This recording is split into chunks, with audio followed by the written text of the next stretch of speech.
as I'm backing up to get away, she just keeps coming. And Oh, I just man. see my wife in the back laughing at me. It's like, That's help, funny. help. Yeah, we've had some funny crowd interactions and stuff like that. Yeah, good times. I mean, I definitely will go back to the cover band one day Yeah, when I'm ready.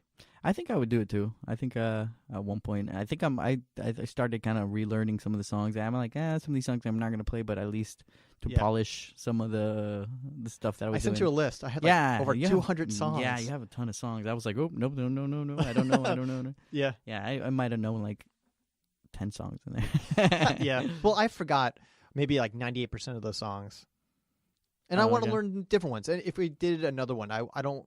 When I go back to the songs, I already did them. But it's a good start, We go through and find out we both know how to play, and then we can do it. That's true. Sounds good. Hey everyone, it's Scotty here, and I'm at Piper's with the musician and owner Greg Watts. Hi, Greg. Hi, how are you, Scotty? Good. Thanks for meeting with me. So, you have one of the best venues in South Florida because you not only play cover music, you also bring in original bands. Correct. So, when you had first opened this place, how long would you open it? July will be 4 years. Happy anniversary. That's great. So, when you opened it up, what kind of vision did you have for this place? I just wanted a music venue, and I was going to see where it took me, but it was all around music. It could have ended up a jazz club. It could have ended up at a blues club. It sort of ended up as a rock club. Yeah, you get all kinds of rock music come in here. You got from just classic rock to heavy metal and everything in between. So, and you always get a great crowd that comes in. I mean, Right now we're at the bar, and there's a good crowd already here. Yep, this is our start of happy hour. So, the reason I brought you today is I wanted to talk about bands that are out there that want to get to a venue like yours. And they're playing original music, they're playing cover music. What kind of advice you can give them? For example, we're talking about an original band. What would they need to do to get prepared to get booked at a venue like yours? They basically just have to sort of, I guess, establish themselves, get a nice song list, where they can come in and play for 45 minutes at least, maybe an hour, and network themselves. What they're trying to sell with original music is a product. Yeah, right. So, there has to be a market for that product. So the sound quality of the song, does it have to be recorded? Like a finished product. Yeah. So they don't come in here and fumbling around with songs, half-written songs, half-published songs, that they've actually got a marketable product. True. So they're going to go out and they're going to start marketing themselves. Are there any places that you say they should try out first before they call you up?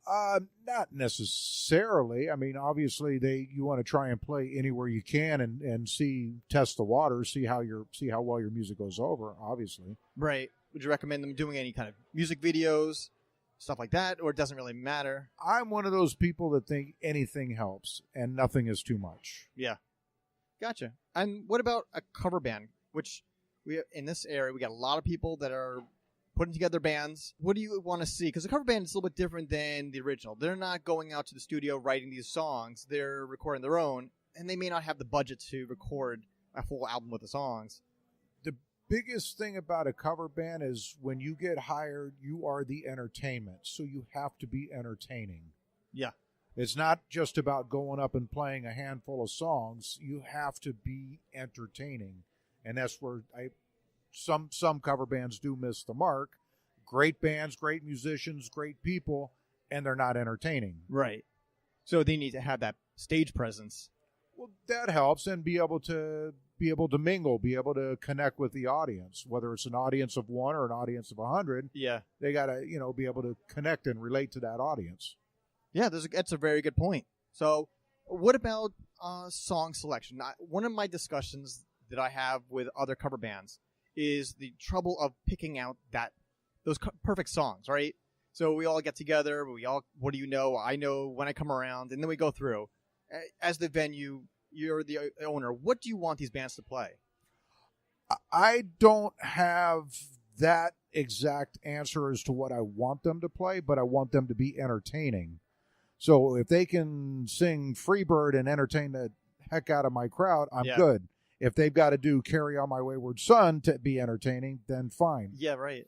So I don't have a song selection. One of the things I do find is a lot of bands play the same songs.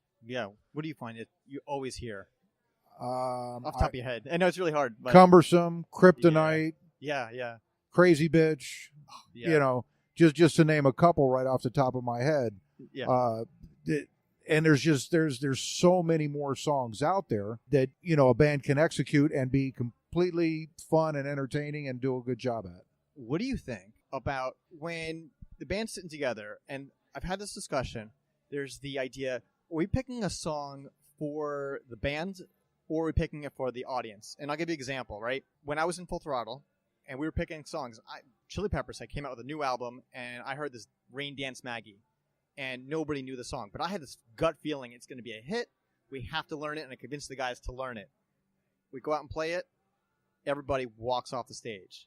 And it's like, okay, maybe I'm wrong with this theory, but I think maybe we should start picking songs what people like first and then kind of pepper in these other songs.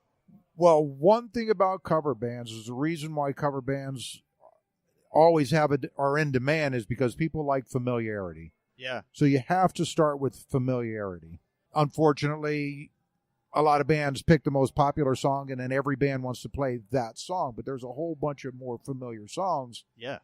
Picking the most obscure song by a band that's relatively not heard of is probably not a good idea. Right. But almost any Aerosmith song, any Van Halen song, right. Somebody's going to be familiar with it. You don't have to play Ain't Talking About Love. Yeah, right. Exactly. Okay, so what about equipment and stuff? What do you expect the bands to bring in when they come here? Well, I provide full PA, so all they need is their own gear. But like I said, when you're going to be the entertainment, you need the tools of the job. Yeah. Whatever it requires. Yeah. If you're trying to execute stuff with a lot of tracks, well, obviously you need your track recorder.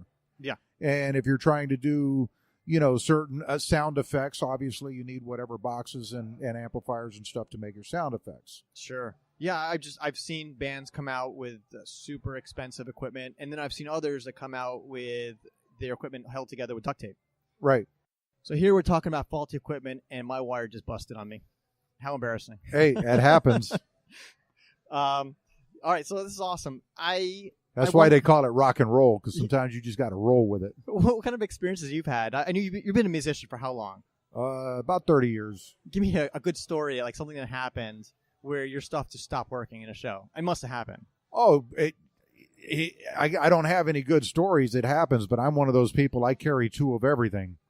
So if I have an amp breakdown, bam, I run out to the car, grab another amp, and just throw it in. And you're a bass player like me. That speaker it weighs 100 pounds. You carry two of those with you? Actually, I do. I carry a 410 and a 610 with me in the cabinets, and then I have my two Galley and Kruger amplifiers.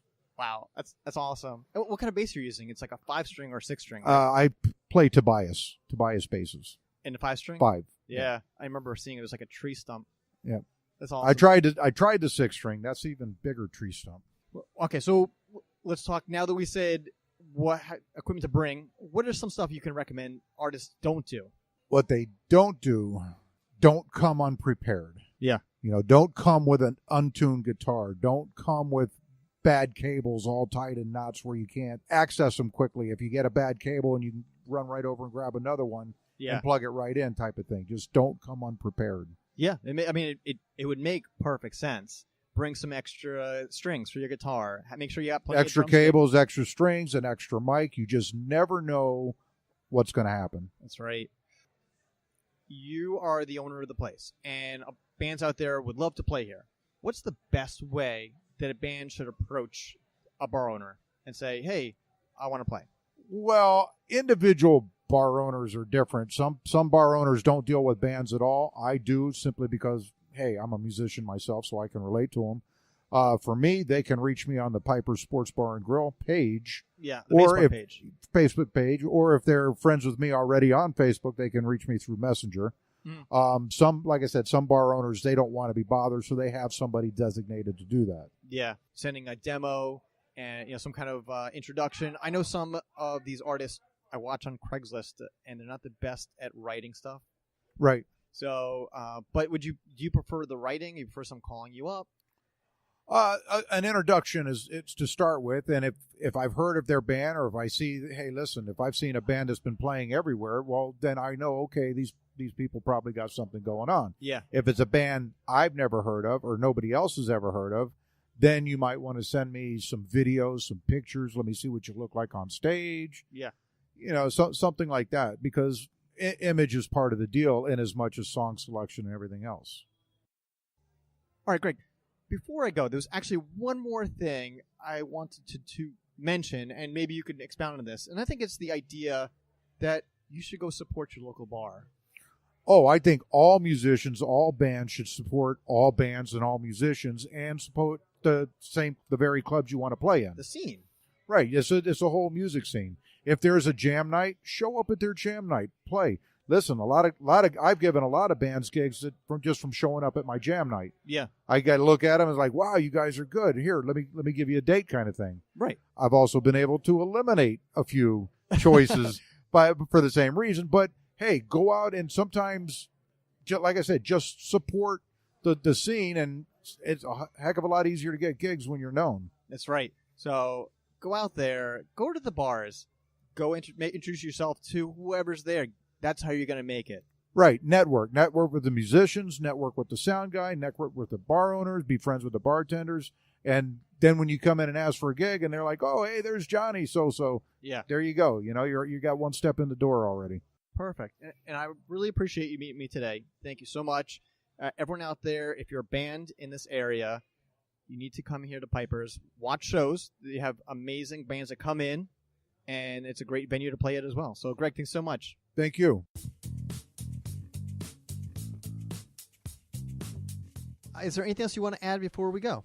Well, I was going to give a shout out to Justin and Jody from Garage to Nowhere that I talked to them about last time. Yeah, awesome couple. And they have listened to our podcast and gave us good feedback. So thank you, Justin and Jody.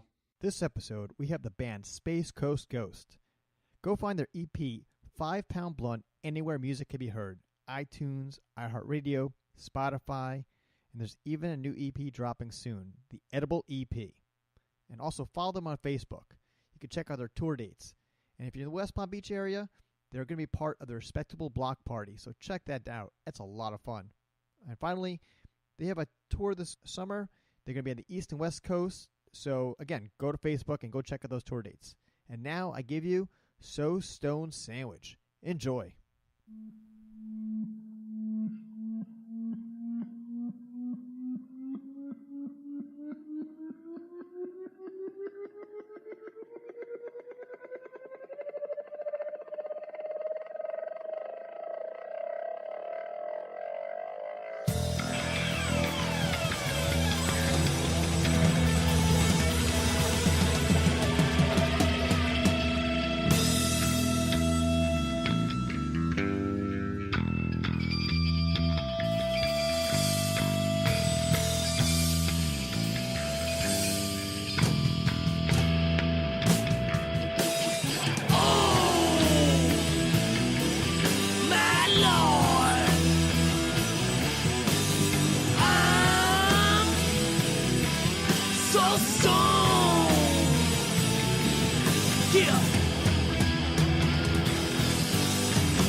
So